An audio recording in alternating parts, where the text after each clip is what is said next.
Madhava Kunja Bihari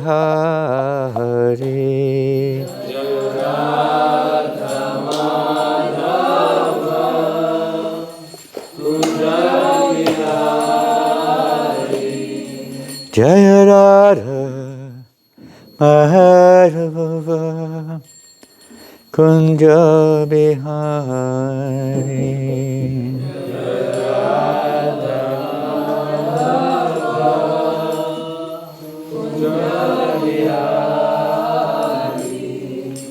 Gopi Janababa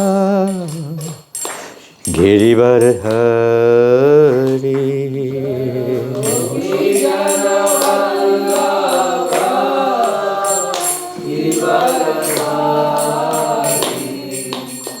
Gopi Janababa Girivardhari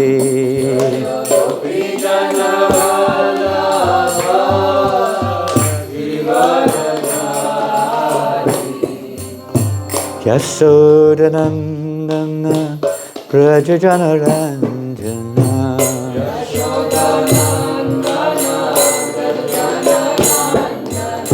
Yasodanandana Brajajanaranjana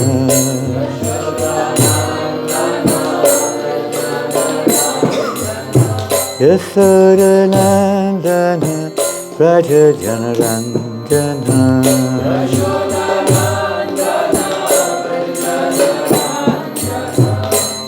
Yasodanandana Brajajanaranjana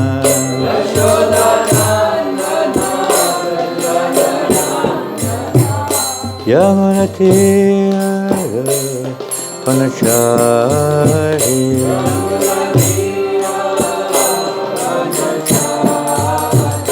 Yamunatira Vanachari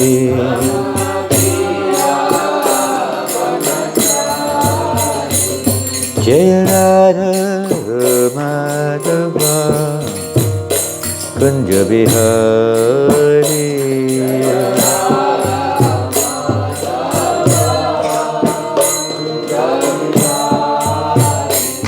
Jaya Radha Madhava Kunja Bihari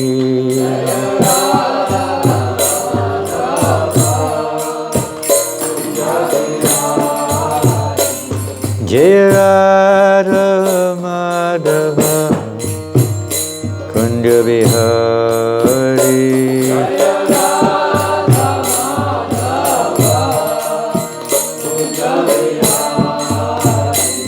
Jaya Radha Madhava Kunja Bihari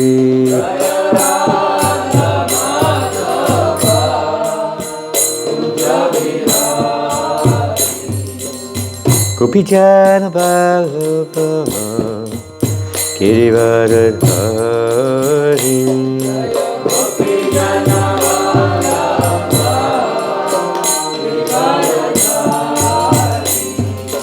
Gopi Janababa Girivardhari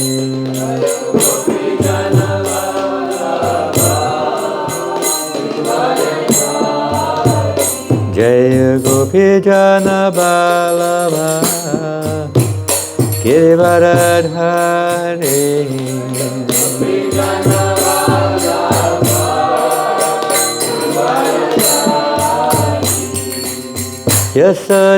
Yasodanandana Brajajanaranjana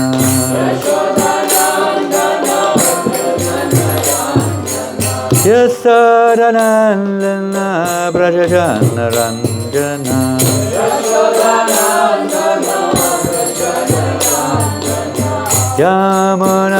Yamunatira Vanachari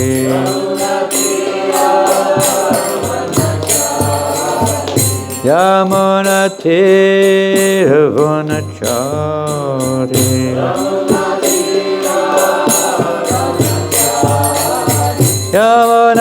Yamunatira Vanachari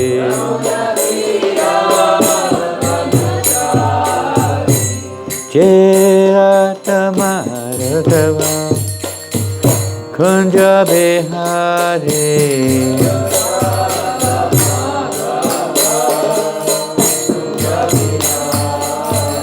Jaya Radha Madhava Kunja Bihari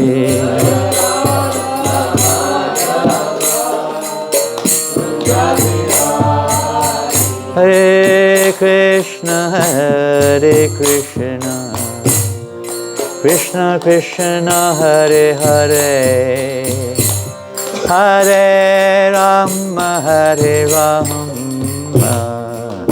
Rama Rama Hare Hare Hare Krishna Krishna Krishna Hare Hare Hare Rama Hare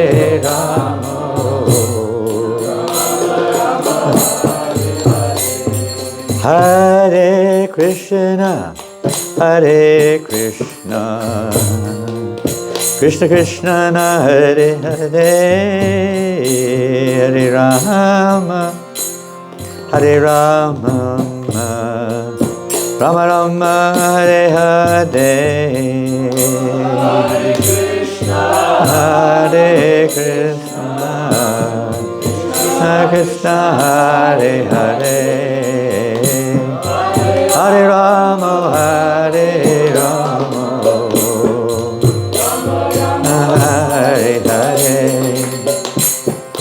Hare Hare Krishna Krishna Krishna Hare Hare Hare Rama Rama Rama Hare Hare Hare Krishna Hare Hare Hare Rama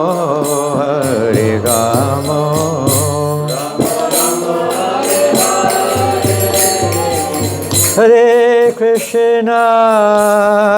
Krishna Krishna Krishna Hare Hare Hare Rama Rama Rama Hare Hare Hare Krishna Krishna Hare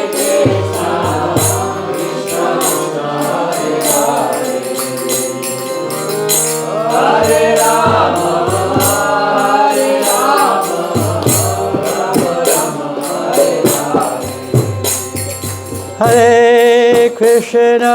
Hare Krishna Krishna Krishna Hare Hare Hare Rama Rama Rama Hare Hare Hare Krishna Krishna Krishna Hare Hare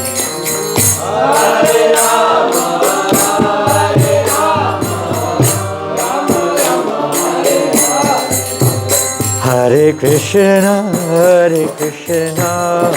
Hare Krishna Krishna Hare Hare Hare Rama Rama Rama Hare Hare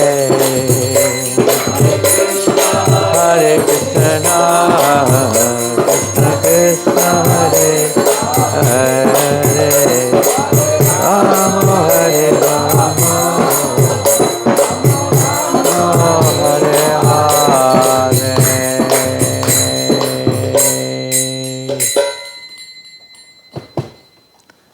Hare Krishna. Srila Satchidananda Bhaktivinod Thakur ki jai. Jai Om Vishnu Pada Paramahamsa Parivrajakacharyas Tata Sadashla A.C. Bhaktivedanta Swami Prabhupada ki jai.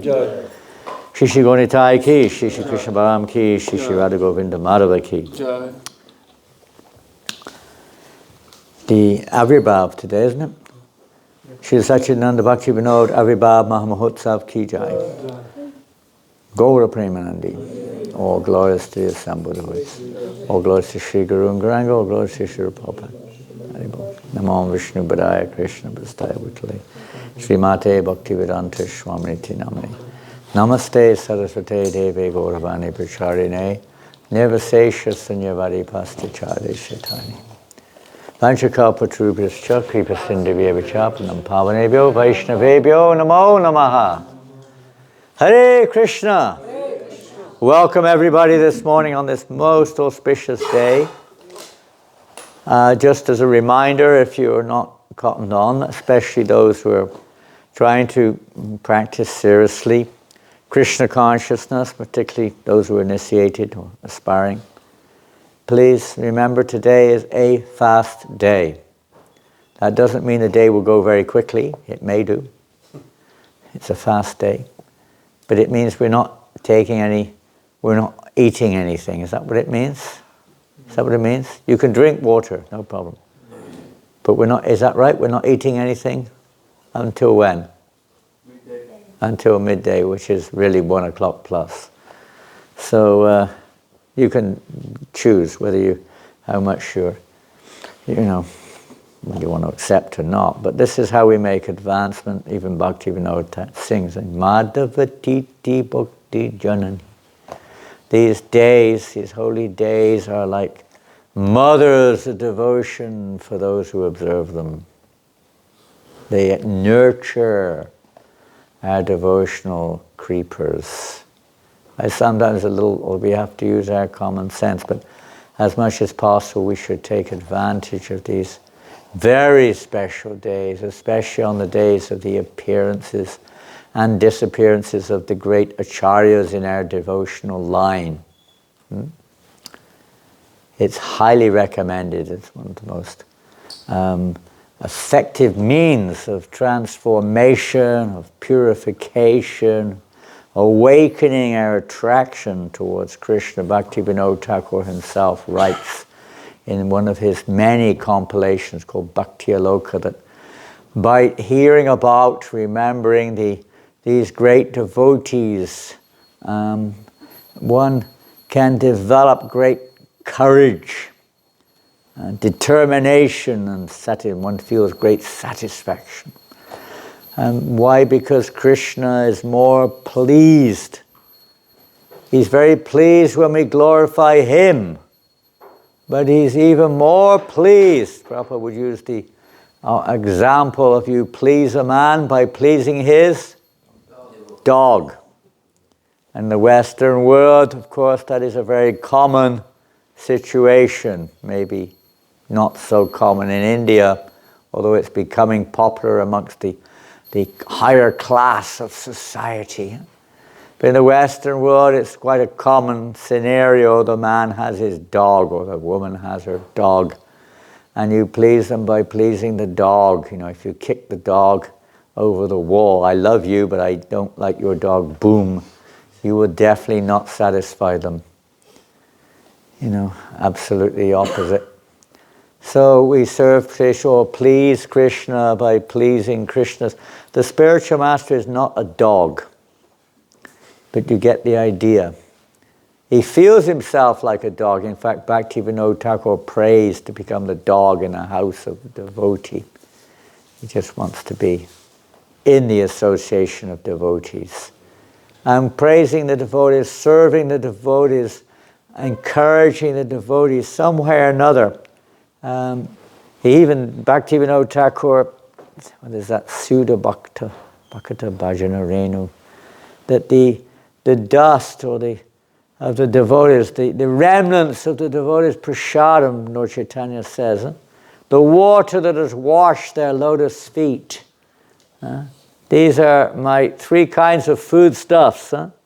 These are very important items. How we interpret it is another subject, but they are very important items if we want to please Krishna, to serve the devotees. They're more dear to Krishna than his very self, as he said to Durvasa Muni. So Bhaktivinod Thakur is exceptional, and we'll hear something from Prabhupada. I'll just read one verse for the sake of it, from the Srimad Bhagavatam, for the sake of it, but very important verse also. This was spoken by Lord Kapila Dev to Mother Devahuti. As I say, I did not select a verse, But if you want to look at it, we're not going to repeat it together maybe once, but that's all. It's the 3rd canto, chapter 25, text number 20. Pasanga majaram pasham atmanak kavayo viduhu saeva sadusho krito mokshadwaram apavritam. You might get an idea what this verse is referring to. I don't know. Sangam, you know this word? Sangha? Huh? Association. And some other words. Sadhu. Sadhu. What does that mean? What does it mean, Vishnu? Sadhu. Sadhu is the one who's the saint? Yeah, like more or less correct. Yeah. Saintly person, huh? An advanced devotee. I mean, any devotee can be called sadhu, but really a sadhu is one who is fixed in the, devotional service. Very advanced devotee, really. Sadhu. Moksha. You heard the word moksha? What's moksha? Liberation. Dwaram. Have you heard that word? Door. Huh? Door. Door, yeah, door. Gateway, door. And there are many other words that you may. Atma, you probably heard that word before. Atma. A bit many words are there. In this case, the word prasangam refers a little differently. It's association, but it's broader understanding. It means attachment, becoming attached. By association, you read in the Bhagavad Gita, you hear from Krishna, by contemplating the objects of the senses, one becomes attached. In other words, by associating with the objects, you become attached to them. Huh? So this verse is all about attachment. Ajaram means very strong.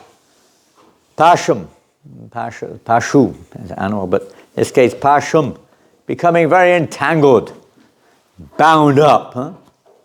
Atmana, the soul becomes very bound up. Kavi, what is a kavi? Poet, learned man. Kavaya, learned man. Vidhu, vidi, what's vidi? Vidu, what's vidu? Vidu. Opulence. Pardon? Opulence. Could be. It's one of the opulences, but it's not directly. Knowledge. To know. Knowing. Sadhu, you've already mentioned, to the devotees. Krit. They have, what's this? Krit. Related. When you apply something, applying it, action, putting it into action. Krita. Moksha dwaram, that you already mentioned, isn't it? What does that mean? Moksha dwaram, huh?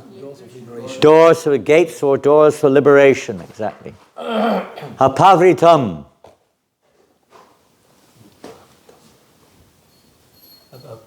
Opened, that which opens.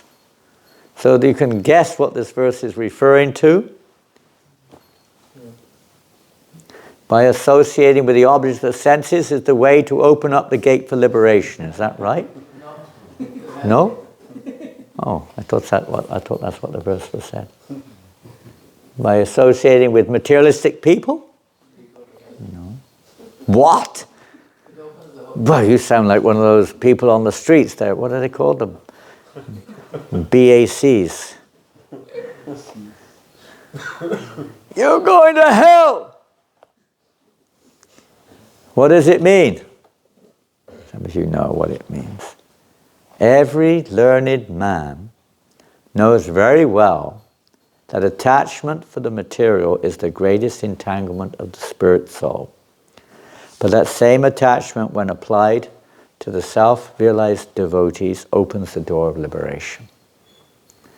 Liberation doesn't just mean Brahman realization. It can refer to every level of, let's say self-realization practically. So take it whatever way it is, but the principle is the same for all. We're not going to read the purport. It's a very significant purport, but I just wanted to read a verse for the sake of it. But we're going to go on now to discuss a little bit about the event of the day, for Vaishnavas, Gaudiya Vaishnavas. Not all Vaishnavas, practically speaking, other than the Gaudiya Vaishnavas, nobody is recognizing this day. Is that right? South India, the Sri Vaishnavas, they don't recognize this day. The Madhvas, the Nimbarkas, the Vishnu Swami Sampradaya, whatever Sampradaya it is, they don't recognize this day as at all. They're not even aware of it. But I'd like to read. There's so much can be said on a day like this. So we'll start with pranams to Bhaktivinod Thakur. Please repeat. Namo Bhaktivinodaya Satchidananda Namine Gaura Shakti Swarupaya Rupanuga Varayate.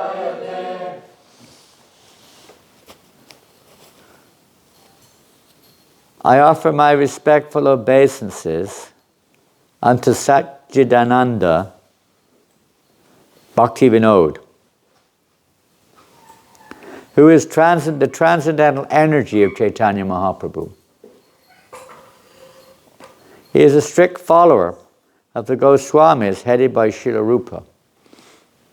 And that's the pranams which we normally chant. There are more, but that's the standard one.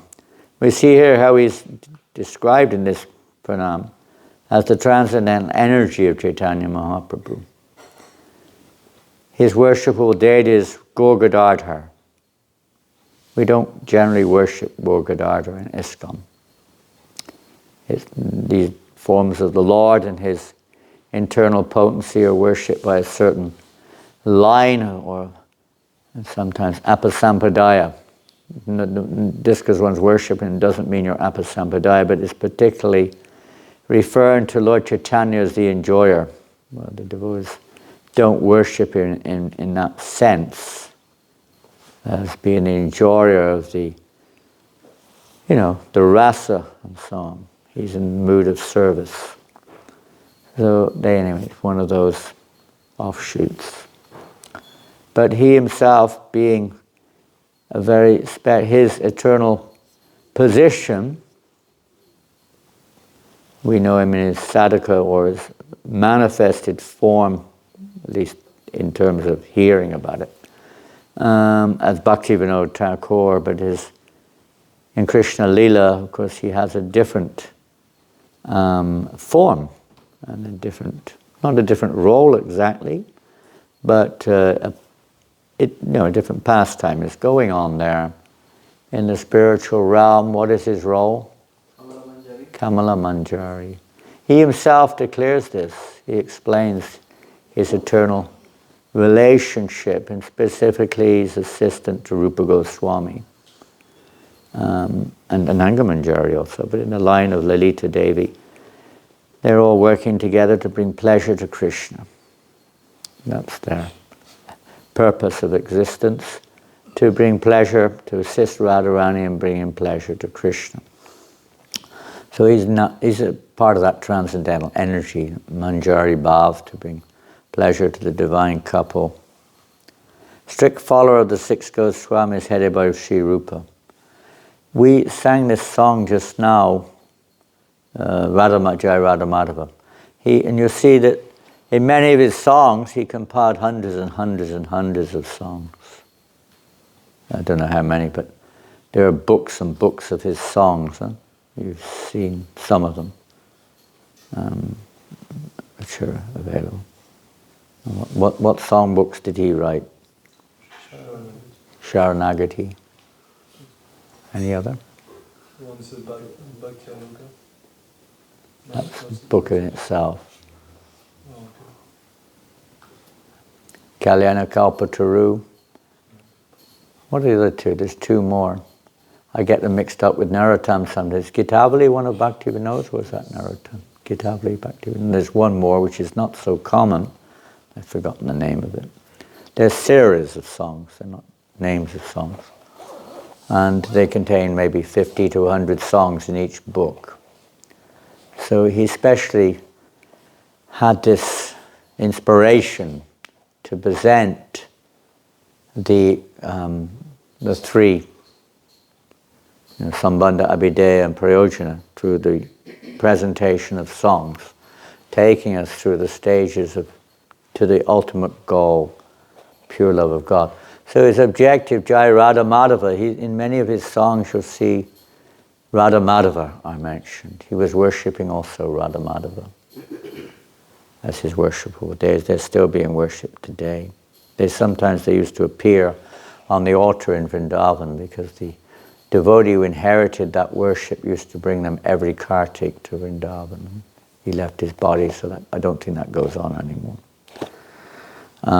Anyway, so much could be said. But I'm going to read something here because our time is a little limited, obviously. So I'm going to read something here from Srila Prabhupada, our Srila Prabhupada. And this is a summary appreciation of Bhaktivinod Thakur. This is from a transcription of a lecture given. It appears to be, although it doesn't say it on the title, because Prabhupada mentions in the lecture, on this day of Gaur Purnim, he says like that. So one assumes that it's on the day of Gaur Purnim. It doesn't say it on the title of the lecture, but it presumably is. But it is in 1969, early days of ISKCON. I'm not sure we delivered it, maybe Seattle or somewhere, I don't know, somewhere. So I'm reading a part of it, not all of it, of course. Practically, Prabhupada says, this Chaitanya movement was, of course, Lord Chaitanya inaugurated this movement 500 years ago, and after that, so many pseudo-Chaitanyites depreciated the whole thing. You mentioned these deviations that took place, many of them. And after that, we read. But the Chaitanya movement in its pure form, as it is, was restarted by Bhaktivinod Thakur. We should take it that Bhaktivinod Thakur was the origin of the Krishna consciousness movement in its pure form. Prabhupada says this, that he is the origin of the Krishna consciousness movement in its pure form.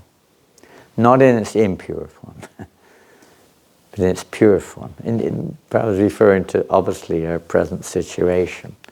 The Chaitanya Mahaprabhu has introduced this already, and his pure followers. But recently it's Bhaktivinod Thakur who has renovated, restarted. It was fallen into terrible disrepute. Most people in India, if they knew anything about it whatsoever, consider it like at best, a Sahajya movement. A movement of sentimental enjoyers, not concocting their own idea of Lord Chaitanya's teachings. And so many other groups, this one, that one. But Bhaktivinod Thakur was the one. He fought against all of these oppositions. He had many oppositions. Prabhupada goes on. Bhaktivinod wrote almost 100 books. We heard about his songs, but he wrote, Prabhupada says, almost 100 books. Many of those books are very famous, even to us. What books can you remember Bhaktivinod Thakur wrote? Jaiva-dharma. Pardon? Jaiva-dharma. Jaiva-dharma. Prabhupada said, he wrote one time, this book is practically the most significant of all the books he compiled, Jaiva-dharma. And a very similar compilation was also, Prabhupada also emphasizes this. No. Chaitanya Sikshamrita. Chaitanya Sikshamrita. Harinam Chintamani is another famous book, of course, of Bhaktivinod Thakur's. Very famous. Anyway, I've got a quote from Pradyumna on that one, that Prabhupada's Sanskrit secretary was asking, should we present a Harinam Chintamani or teach it? Prabhupada said, you haven't already, he indicated you should already have passed over that. We haven't even started it practically. But he was indicating he said you should read Jaiva-dharma. He was emphasizing that. We don't read Bhaktivinod Thakur's books unless they're being presented by an authorized devotee, but we do read them, but you have to read Srila Prabhupada's books first and imbibe that. not that we jump over. But I wanted this. He wanted to have all these books available. Just imagine, he was a very responsible officer. What type of officer? A magistrate. You know, magistrate? Court magistrate. He was very highly respected by the British government at the time. And they were very keen to have him as their officer in various places. And most famous probably was when he was the magistrate in Puri, Jagannath Puri. He was the magistrate there. And many famous things go around that. So he was very, very expert. It's described that he would go to work at the appointed time, and he would deal with cases which normally took maybe a day to deal with. Within 5 to 10 minutes, he would have already given the decision. And he was always right in his decision. This was what amazed the British officers. They were very impressed by his ability. Sometimes he'd deal with like 30 cases in a day. Nowadays, it takes 30 days to deal with a simple case sometimes. And it goes on and on and on. Do you want a chair, Maharaj? Oh, okay. Sure. But he was so expert in that role because he wouldn't tolerate any humbug. He'd hear the evidence and give the result. Bang. Like that. He was clear as a, totally clear. His mind was completely pure. So that itself is a full-time engagement for most normal beings, court magistrate. And he was a grihasta. How many children did he have?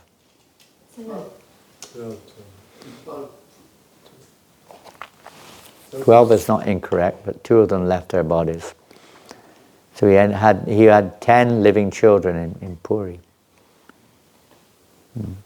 His wife Bhagavati was also a pure devotee. Very powerful family. As you know, within his family, he had a son who was exemplary. Who was that? He became known as Bhaktisiddhanta Saraswati, Bimal Prasad. All of his sons were exceptional, but he was the most, obviously, super exceptional. Lalit Prasad was also another famous son of Bhaktivinod Thakur. It's said that Bhaktivinod Thakur told his children that unless you assist me in my mission, and that mission wasn't to be a magistrate, his actual mission was not to be a magistrate, that was incidental. But his real business was, you could say, through various means, to re-establish Lord Chaitanya Mahaprabhu's pure devotional process. And he was, again, innovative here, that he focused largely in that regard, by no means exclusively, but to a large extent on the written word. Compiling literature, he trained Bhaktisiddhanta Maharaj in this field. So all of his children, he said, they had to assist him in that.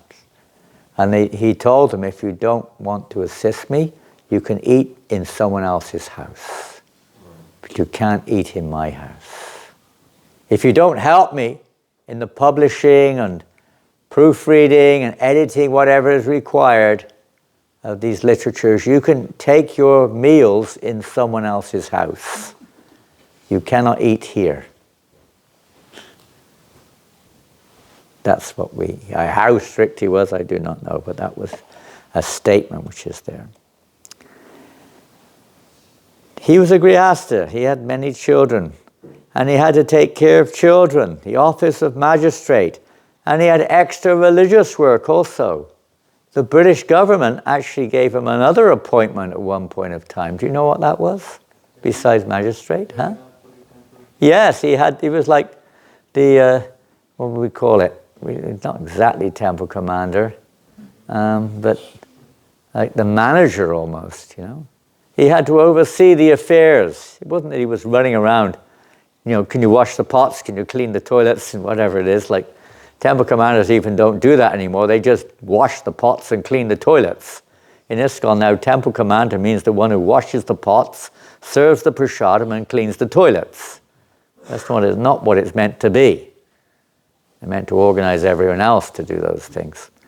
But no, he was managing the affairs of the temple.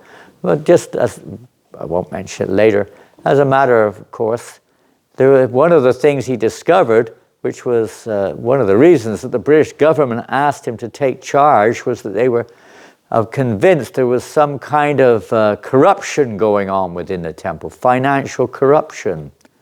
So Bhaktivinod Thakur, he very quickly found out the source of this corruption. It went right back to the king of Orissa. The king of Orissa was actually channeling off much of the funds for his own purposes. Instead of giving money, he was taking it. King is supposed to supply money to the temple, but he was taking it. So he quickly found this out, and he approached the king. The king was very angry, of course. And the king then he employed Brahmins to do a Bhaktivinod Thakur killing yajna to get rid of him. He was so envious. Instead of Bhaktivinod Thakur dying, the king's son died. So that woke him up a bit. Anyway, that was settled up. The British government put a lot of trust in him. A lot of trust. He worked like clockwork. Now, it's interesting in the spiritual world, everything is perfectly organized. There's no spacing out in the spiritual world. Everything is absolutely according to the will of the Lord. So he showed that in practical dealings. One of his primary things, the qualities of a Vaishnava are unlimited. He was a reservoir of these qualities. And one of those, he doesn't waste any time whatsoever. None. Every second of the day was perfectly organized. Lalit Prasad, Bhaktisiddhanta Maharaj's brother, makes an article on this, how organized he was. Not a second was wasted. Not a second. Just like, of course, all of us here, we don't waste a second of our day, I'm sure of that. Not a second. No gossip, no idle talk, no spacing out, no overeating, nothing, 2 hours lunch. Pardon? 2 hours lunch. Oh, maybe 3. Don't waste your time. You can do more to take lunch longer. It's good. You're eating prasadam. You sometimes go in the prasadam. I sometimes have seen, I remember in London at the Manor one time, the queue was so long. There was one pregnant lady and myself serving prasadam, and that was it. Nobody else would come for it. I said to those, Prabhu, this is going to take us nearly an hour. There are like 200 devotees in the queue to serve. If 2 or 3 of you wish to volunteer, you will be served and finished quicker by volunteering to serve than you will by standing in the line. 1 or 2 came forward. And most of them said, I've no time, I'm busy, I'm going to rush off afterwards. We served the prasadam. Everyone's finished prasadam. And most of those devotees who said they had no time were still sat there, gossiping. What nonsense. So he tried to cut this. No wasting of time. No time waste. We haven't got time to waste. Death can come at any moment. We haven't got time to wait. It could be in a minute, seconds time. We don't know. Our life is short. It's a reality. It's not just something we hear about. It's a reality. So he didn't waste a single moment. He used to take rest about 8 o'clock at night and get up at 10. Start writing all night long. Light his oil lamp till 4 o'clock in the morning. Start chanting japa. Then he'd read. He'd answer letters if there were any. Then he would debate. He'd walk up and down on the veranda with arguments against, Vaishnavism or whatever, and defeat them. He would speak loudly to defeat the argument. He'd put arguments and then defeat them himself. He'd debate with himself in one sense. And he'd do a few other things. And by about 9 o'clock, he'd take a bath. He might take a 15-minute nap. And then he'd take a bath very quickly. He would only take more than 5 minutes taking a bath. 5 or 10 minutes. Nowadays we have hot water. We stay in there as long as we can. Isn't it sometimes? Again, we stay in there 5, 10, 15 minutes, sometimes enjoying the hot water. Isn't it a waste of time? Waste of money as well, by the way. Waste of Krishna's energy. There you go. It must have been a bit quicker. I didn't have any hot water down there either. Maybe it's a cold water day today. We apologize to those who need hot water. I don't know why there was no hot water, but what to say. I don't know if it's a daily affair. Is it a daily affair? One day. Yeah, I don't know what's happened to the hot water system. Second time this week, no? Yeah, we have to discuss that at the management level. Should be hot, at least there should be, because some devotees need it. We're not on that level. We're in France, we're not in Puri, where the water's not cold like it is here. So he would day and then all day long, and he would come home for lunch. You'll see a little bit about that later. It's quite fascinating. We'll carry on. But he used to have a stop clock. What do you call these old things? A stopwatch? A clock, you put it in your pocket and toop. Everything was down to the minute. Now it's time for this. Now it's time for that. The British were a little like that in the old days. Down to the T, everything was on the dot. Not now.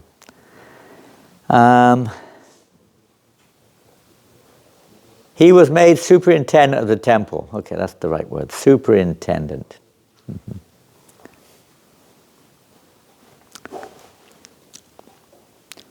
The government knew he was a highly advanced religious person and would not tolerate any kind of misbehavior. Whenever there was some religious question, he was consulted. In spite of all of his responsibilities as officer, family man, with so many children, he executed his family life very nicely, or else he could not have produced a child such as Bhaktisiddhanta Saraswati. At the same time, he served the Supreme Lord in so many ways. Any one of these things, managing the temple, magistrate, raising 10 kids, writing for like 6 to 8 hours a day, that would be it. That would be too much for any one of those, for any one of us, isn't it? He was doing all of them at the same time. Incredible. He served the Lord in so many ways. That is the beauty. He has written so many books, and in spite of cumbersome duties, with Prabhupada's words, that is the beauty of his life. He would come from the office in the evening, take his meals, go to bed. That was his program. He'd sleep just a few hours and then get up and write books until morning. That was his program. In this way, he wrote hundreds of books, some published, some in the course of being published. All this became possible because he was a sincere, faithful servant. To write so many books with so many responsibilities for an ordinary magistrate is not possible. Just like our Srila Prabhupada. The Queen's counselor, who represents the Queen in Parliament, said that. He said, what your spiritual master has done is impossible for a human being. He said that.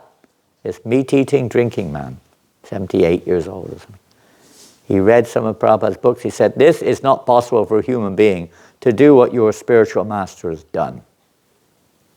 Quite extraordinary. And it's not. But because he was sincere, he got the strength from the Supreme Lord. One does not need to seek strength separate from the Supreme Lord. But if you are sincere, the Supreme will give you sufficient strength. Actually, Bhaktivinod Thakur brought my Guru Maharaj to this world to be his son. He brought him.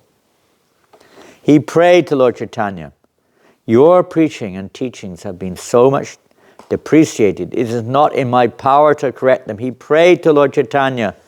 And after his prayer, Lord Chaitanya sent my Guru Maharaj as his son, and he took up the matter very seriously. Just like Advaita prayed for the Lord to come, he prayed, and Bhaktivinod, Ray of Vishnu, appeared in this world. Now, I'm going to read something, which is, these things are a little well known, maybe, but then we're going to read something that's not so well known. In 1891, these are details now, he wrote, this you may not have heard so much, the Dharma preached by Chaitanya Mahaprabhu is universal and not exclusive. The principle of Kirtan, as the future church of the world, invites all classes of men, without distinction or caste or clan, to the highest cultivation of the spirit. It appears that this church will spread worldwide and replace all sectarian churches, which exclude outsiders from the precincts of the mosque, church, or temple. You saw a universal religion. It's not a building as such, or a dogmatic, sect of some kind. But what is that universal church? It's the church of the Absolute, the church of Krishna's, you could say, or our eternal nature, our relationship with Krishna. He again, maybe a little later, he said, or wrote, penned, Lord Chaitanya did not invent himself to liberate only a few men of India. Rather, his main objective was to emancipate all living entities of all countries throughout the entire universe and preach the eternal religion. This is Bhaktivinod Thakur writing. Lord Chaitanya says in the Chaitanya Bhagavat, in every town, country, and village, my name will be sung. There is no doubt that this unquestionable order will come to pass. Very soon, the unparalleled path of Harinam Sankirtan will be propagated all over the world. Already we are seeing the symptoms. Move over a little bit. Already we are seeing the symptoms. Oh, for that day when the fortunate English, he writes here, English, French, Russian, German, and American people will take up banners, madungas, and cartels and raise kirtan through their streets and towns. When will that day come? Oh, for the day when the fair-skinned men from their side will raise up the chanting of Jai Satchinandana, Jai Satchinandana, and join with the Bengali devotees. When will that day be? On such a day they will say, my dear brothers, we have taken shelter of the ocean of Lord Chaitanya's love. Kindly embrace us. When will that day come? That day will witness the holy transcendental ecstasy of the Vaishnava Dharma to be the only Dharma, and all the sects and religions will flow like rivers into the ocean of Vaishnava Dharma. When will that day come? Vaishnava Dharma is the eternal nature of every single thing that exists. You could say every living entity, but actually everything is meant to bring pleasure to Krishna. And then he penned another amazing prediction which can be applied to Srila Bhaktisiddhanta Saraswati, but also, most certainly, to our Srila Prabhupada. A personality will soon appear to preach the teachings of Lord Chaitanya and move unrestrictedly over the whole world with his message. And Bhaktisiddhanta Maharaj, by the way, had already appeared when he penned this, so we can understand that and as well as moving all over the world, that this really refers to our Srila Prabhupada. It's interesting, Bhaktivinod Thakur in 1896, something very profound happened in 1896. Do you remember what happened in 1896?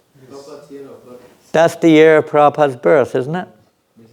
1896. It's also the year where he sent letters protecting. Yes, Bhaktivinod Thakur. And Prabhupada points this out. He mentions this. It's not happened by chance. Huh? There's definitely a spiritual significance, a connection. That Srila Prabhupada appeared in the same year that the first Vaishnava literature was sent overseas. Bhaktivinod Thakur was sent to the West. He sent another literature, I've forgotten the name of it. It wasn't just Lord Chaitanya's Life and Precepts. But there was another book also which he sent. And he also sent another book called Krishna Samhita. He sent that to Ralph Waldo Emerson, who wrote back saying, thank you very much for your kind gift, but I can't read Bengali. It was in Bengali. But he sent this other one in English. And later on, Prabhupada noted in 1968 in Montreal when he was there, one of his disciples, I think it was Janardhan, I can't remember, found this book in the McGill University in Montreal, 78 years later, or whatever it is, or maybe more than that, I don't know, whatever it was. Many, many years later, he found this book and brought it to Prabhupada, was very happy. And this took place in 1896 when he sent the book. So Prabhupada saw that as almost like a prediction of his future. Bhaktivinod Thakur sent some books to the West, and he talked a lot about preaching, we hear here universally all over the world. Bhaktisiddhanta Maharaj sent some disciples. They didn't achieve that much, something, but not that much. But Prabhupada, our Prabhupada came himself. He came. So it's like 1, 2, 3. This is all by the, you could say, the will of Bhaktivinod Thakur, the potency there. Yes, so unrestrictedly. During a videotaped conversation with Srila Prabhupada in LA, Vishnu Jan Swami remarked, Srila Bhaktivinod Thakur said he was leaving this world with his work unfinished. Srila Prabhupada replied, so let us finish it. We are descendants of Bhaktivinod Thakur.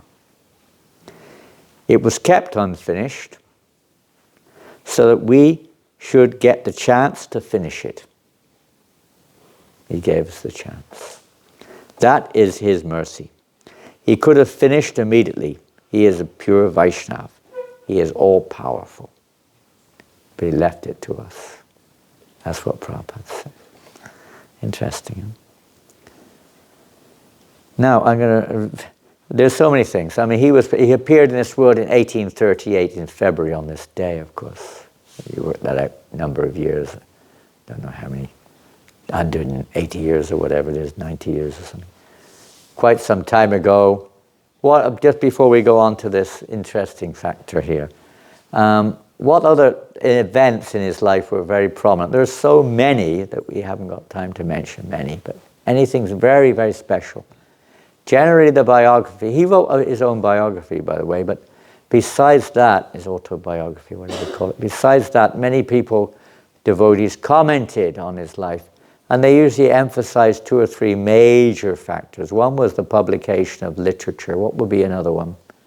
Namahatas. Okay, Namahata. One of his aspects of preaching, particularly when he was in Bengal, later he transferred to Bengal, and in Krishnanagar, and then I can never get that right, Swananda, Sukabdi Kunj, or whatever it was. There in Godrumadweep, he established his place of service. That's the name of the actual Kunj, which he was serving in Goloka Vrindavan. He gave the same name to his residence there in Godrumadweep. And so that's, Namahata. And this is another more remarkable thing. It said that he opened up about 550 Namahatas, mostly in Bengal and Orissa, one or the other, mostly in Bengal. That's a lot, 550 Namahata centers, marketplaces. You know what a Namahata is? A place where people come together and for Krishna Katha, chanting and hearing the glories of Krishna. So he established that. What other thing is very famous in his manifest pastimes? The Bishik story? Pardon? Well, that's very famous. I mean, that was part of his role as the magistrate in Puri, as well as his establishing the realm of pure devotion. We don't have time to tell that story. But he wouldn't tolerate any humbug. Anyone who claimed to be an avatar, he wouldn't stand still. He would uncover their nonsense. It's very, very, if we have time, we'll tell it. It's a long story. But that's, but it's part of an overall thing. Yes, Diana. Oh, somebody said before you that's what you were going to say, wasn't it? Yeah, somebody spoke up without putting their hand up. Yeah, this is one of the most significant factors. It's historical, but it's very significant in terms of its ramifications, that he discovered or uncovered the actual place of Lord Chaitanya's birth. Huh? And that again is a long story. That took place in about 1891 or something. He was very prolific at that time in writing. The 80s and the 90s were when he wrote most of his books. So many books. They were coming out like every year, 1 or 2, 3 books like that. Pouring out. But he discovered that. This is again a long story. When he went, eventually after looking at maps, he saw that divine, when he was in the Rani Dharmshal in Navadvip, he looked across the river Ganga, Jalangi, I think it's Ganga from there. He looked across the river and he saw that divine light that it did. He was searching for where it actually was. He saw this divine light kind of rising in a place. So he looked on the maps. He saw old maps when the British first came. It was named Mayapur. So it mentioned there. That area was called Mayapur. So various other things. He went there and he talked to local people. And many of the local people, they were also saying, yes, this is actually what we understand as the appearance. And they pointed to a mound which had tulsi on the mound. There were tulsis growing on the mound. And this way and that way, he found various evidence which indicated it might be there. So eventually, of course, he'd taken initiation from Bipin Bihari Goswami, but his actual guru in terms of spiritual guidance or siksha was Jagannath Das Babaji, whom he'd come in touch with in Vrindavan. So at this time, Jagannath Das Babaji was very senior in age. He was about 120 years of age. Now, this doesn't fit with our modern society. Someone 120 years, I don't think there's anyone on the planet of that age, according to modern, statistics. I don't know who the so-called oldest person. We hear of yogis who are 700 years old. What to speak of 120 years old. But he was said to be about 120 at that time. And he was being carried by his servant, Bihari, whatever his name was, in a basket. He would carry Jagannath in a basket on his head, Jagannath Das, his servant.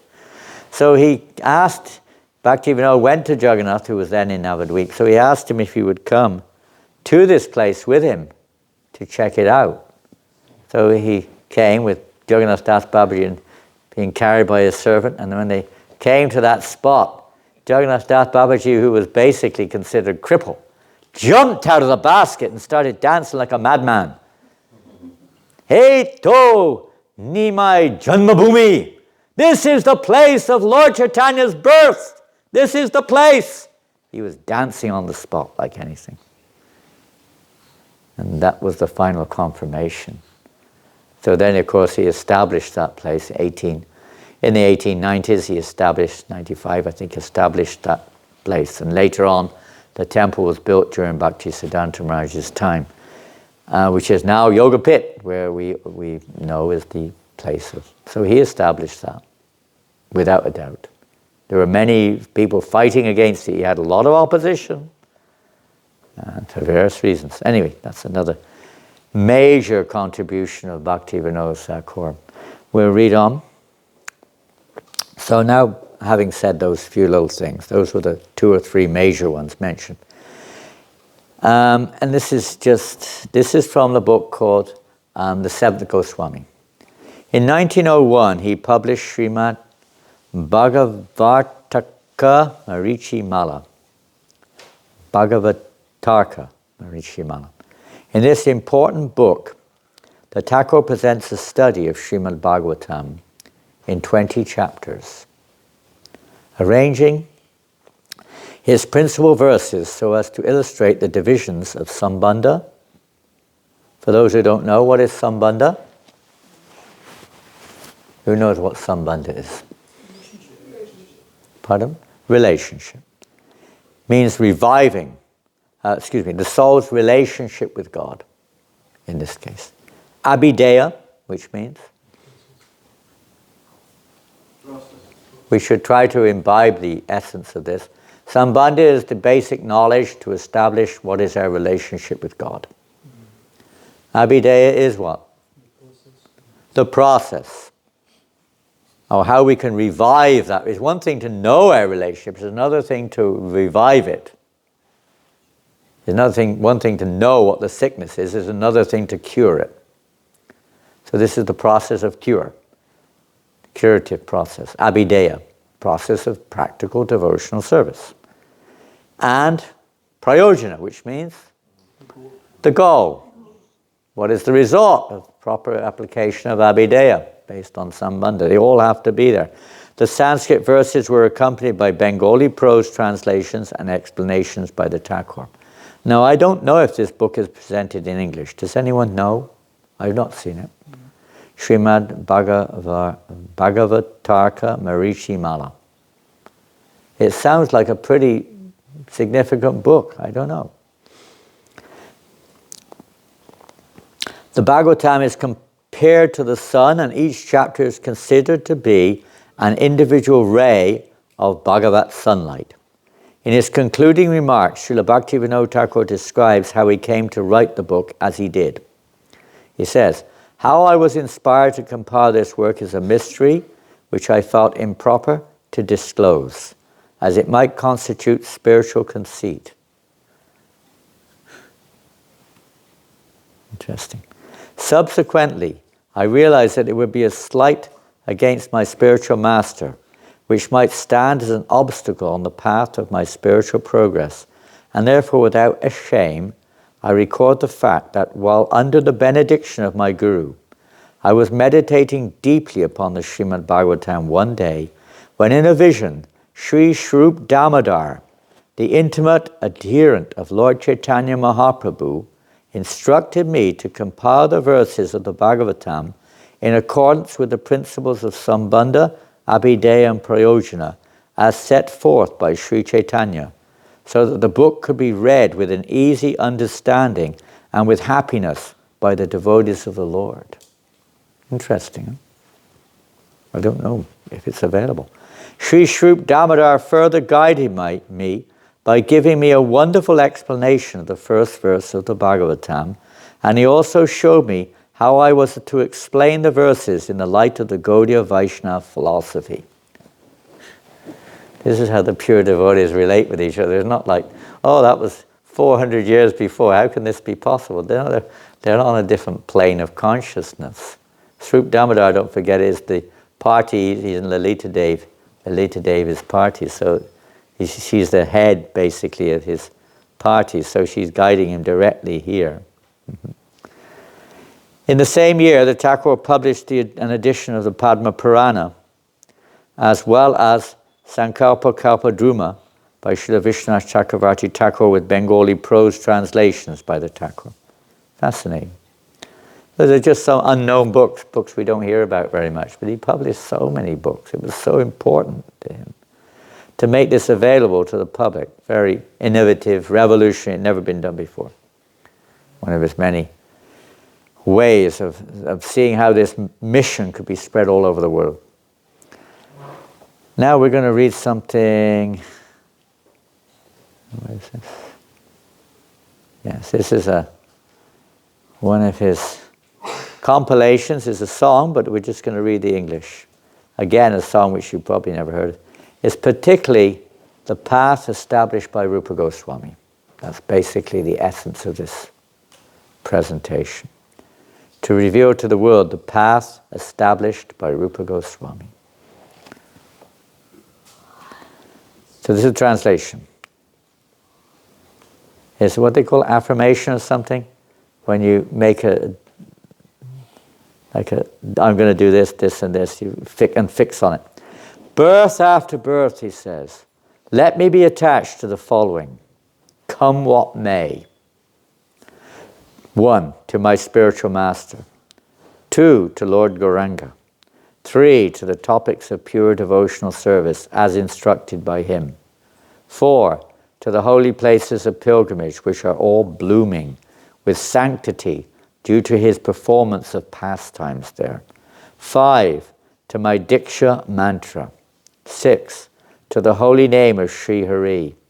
7, to the beloved associates of the Lord. 8, to the holy days associated with Lord Hari. 9, to those persons who follow in the footsteps of Srila Rupa Goswami. And 10, to the scriptures enunciated by Srila Shukadeva Goswami. And the second stanza. Within the forest of Vrinda, which is gloriously rich in the treasure of Madhurya Ras. Sri Krishna, the personification of spiritual mellows, gives transcendental bliss to Sri Radhika, who is the topmost manifestation of his divine potencies, and the personified form of the supreme mellow of love in separation. This same Lord Krishna is identical to the son of Mother Sachi, who resides in Gaudadesh, Bengal, and teaches the process for rendering his own devotional service. May the Sachinandan be my supreme master, birth after birth. Let not renunciation be fit for my acceptance if it does not give rise to loving devotion, and let not knowledge appeal to me at all if it does not admit to the individuality of the Lord and the Jivas. I have no desire at all to practice the eightfold yoga process. None of these are productive of the happiness of serving Lord Hari, such as his confidential worship is. Therefore, let such abundant confidential service to Shri Shri Radha Krishna be mine. May I always dwell in a humble cottage at the root of a desire tree in the holy abode of Sri Sachi Suna. That's Lord Gauranga. And there perform devotional service as is practiced in Braj. Let me never dwell in any other place, even if it be fit for the happy residence of the most enlightened persons, nor even in a palace furnished with all the rich trappings of sovereignty. I have no attachment at all for the caste divisions of society, and I certainly do not identify with any of the social orders of life. I have not the least fondness for religion or for sinful life in this world.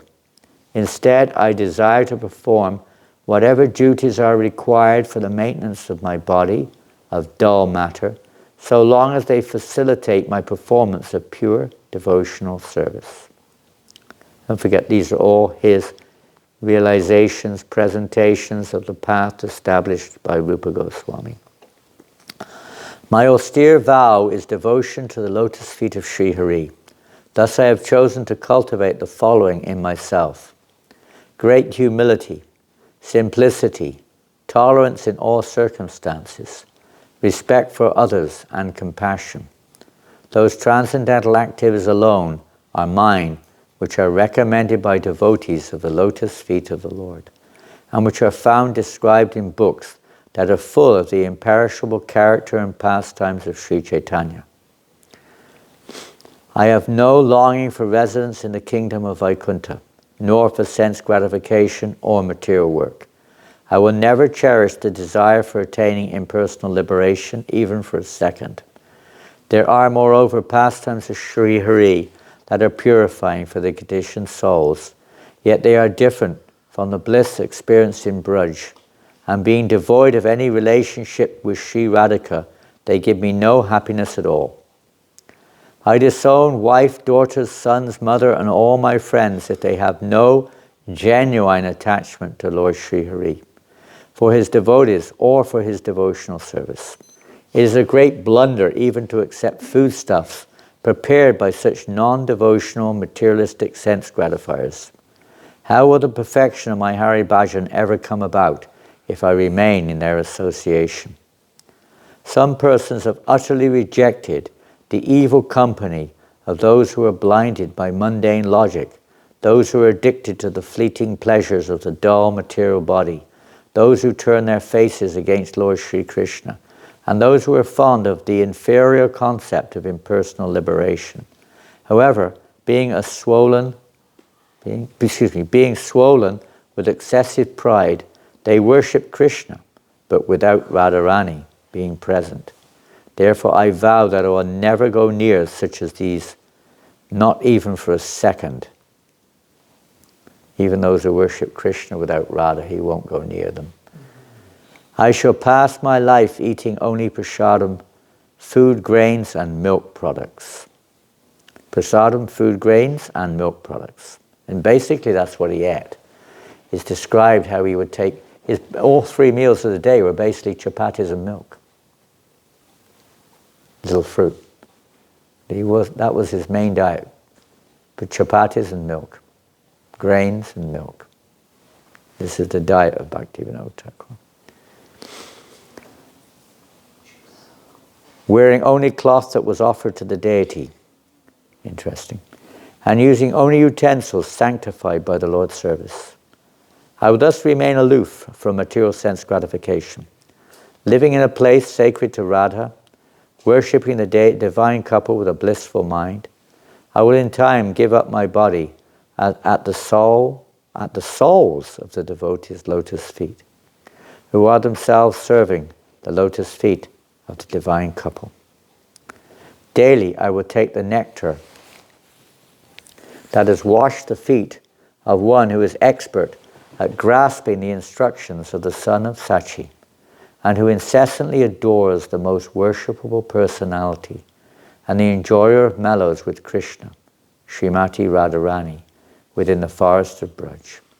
I will carry it on my head with a restrained mind, and drinking it with great bliss, I will then offer my prostrations unto him. My constitutional tendency is one of servitude to Lord Hari, and will be a long time yet to come. Due to the deluding power of Mahamaya, however, I have fallen into the ocean of misery. I will rise above this world of suffering by daily following my self-imposed regulations with determination. May my only guide be the mercy of the Vaishnava, which destroys illusion. This Svaniyama Vadasakam, which is the name of this compilation, was written by someone. Now, when he says someone, this is typical of how a devotee writes. They don't accredit it to themselves. They say someone. That someone happens to be himself. But anyway, he says someone. About his personal mode of performing bhajan.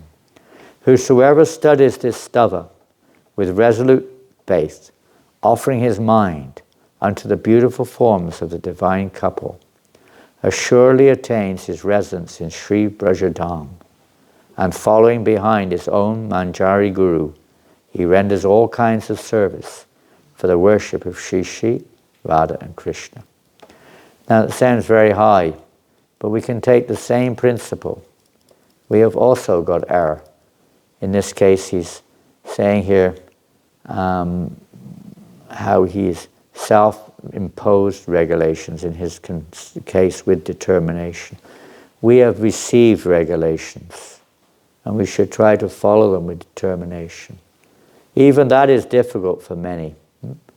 Following 4 regulated principles, chanting minimum 16 rounds, rising early in the morning, only taking food offered to Krishna.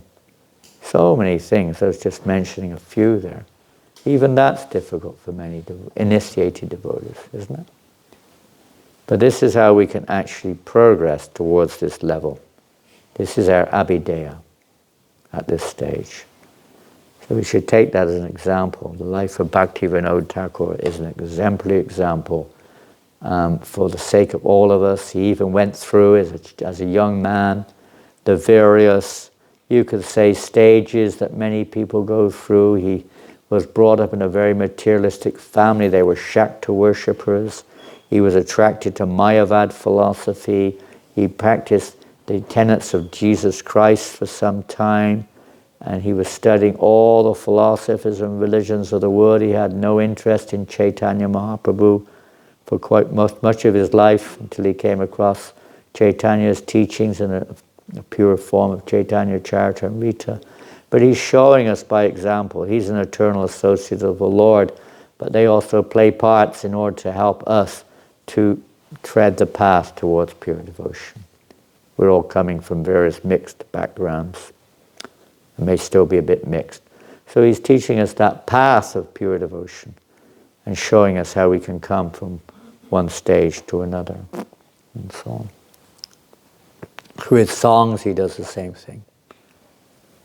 Very important to hear and those songs of Bhaktivinod Thakur.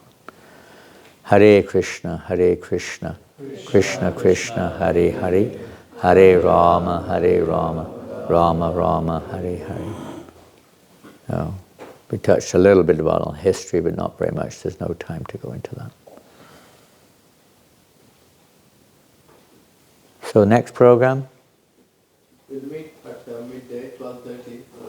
Oh, not till 12:30. Yeah. We'll have I'll be gone by then. What?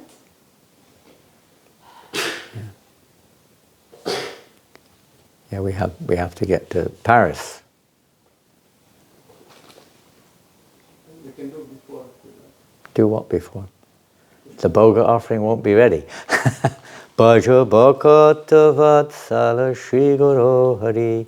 If we leave later, Jivananda, would that be a little possible? What do you think? If we leave it a little bit later, Yes, Maharaj. it's okay. Won't be too much of a problem.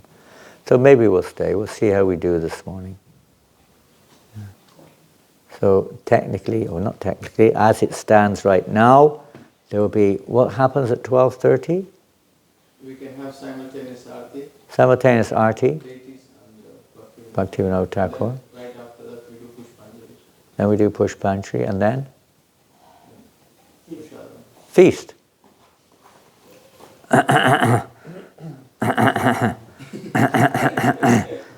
Rice, dal, and salad, is it? Thakur promised yesterday to cook feast. Did he? He told me. There you go. There we go. We receive it from the top. Yeah, I think we should stay. Okay, he wants to stay. Otherwise, we'll be fasting till this evening. Okay. No. The Maharaj is going to give evening class. Okay? Evening class by Dayananda Maharaj this evening. And tomorrow morning class by Maharaj. Then he's going on Harinam tomorrow. Then he'll give Sunday morning class and any other classes he wants to give before he departs or withdraws his association from us. You're going to Georgia next or Italy? Italy. Georgia, yeah. Italy, then Georgia. Okay. Thank Maharaj for coming.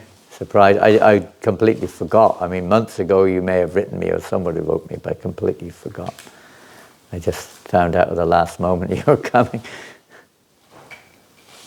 Hare Krishna. So have a great day. Don't forget Bhaktivinod Thakur. Some of the few things we've heard today may be useful to us to apply. And Hare Krishna. All glories to Srila Prabhupada. Haribo. Srila Satchidananda Bhaktivinod Thakur Avibhav Mahamahotsava Ki Jai. Gaura Premanandi.